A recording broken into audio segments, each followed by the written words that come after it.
amin'izany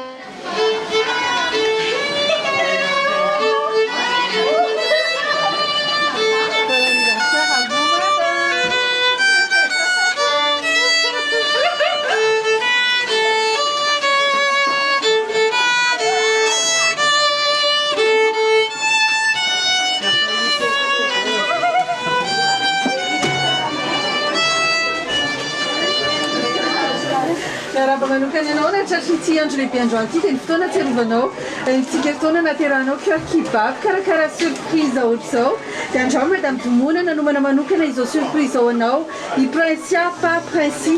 izy rehetra miarany karakara izao fotoana miavaka izao anao ilazan'izy ireo aminao fa ianao ilay olona tena tian'izy ireo loatra ianao ilay neny malala ianao ilay neny sarobidy ary tsy ho voasolo ianao ilay neny manana fitiavany tsotra kizitina kely indraindray kanefa tsapan'izy ireo fahatsoranao sy ny fitiavanao na dia mora tezitra sy piady lava kely aza indraindray dia tsy foin'izy ireo ianao fa sarobidy loatra ho azy ireo dia izao tsingertonanao izao dia fotoana anankiray tian'izy ireo anehoana fitiavana aminao sy ilazana aminao fa tena tian'izy ireo loatra ianao dia izay no antony amin'izao surprise izao androany ilazan'izy ireo izany fitiavana lehibe izany dia androany izy rehetra dia faly miarabanao ny amin'ny tsingertonanao dia ho izy ireo joyeux anniversaire neny malalanay tahin'Andriamanitra manokana ianao ho tanterahany izay kinasanao rehetra mirary vola sy fahasalamana neny tena tianay dia izany fitiavana be izany madame Domoina no entin'izy rehetra miarabanao androany ny zanakao mirary soanao fa indrindra milaza aminao fa tena tian'izy ireo ianao dia bon anniversaire à vous madame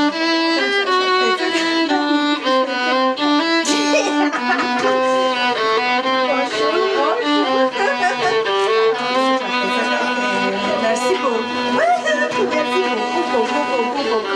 tena tsy naposiko karatongana amin'izany misaotra betsaka anao rehetrarehetra dia misaotra betsaka dia tsapay mirary an'izy tena miaraka asy tsy haiko tsy niterana asa tampoka be tao tsy naposiko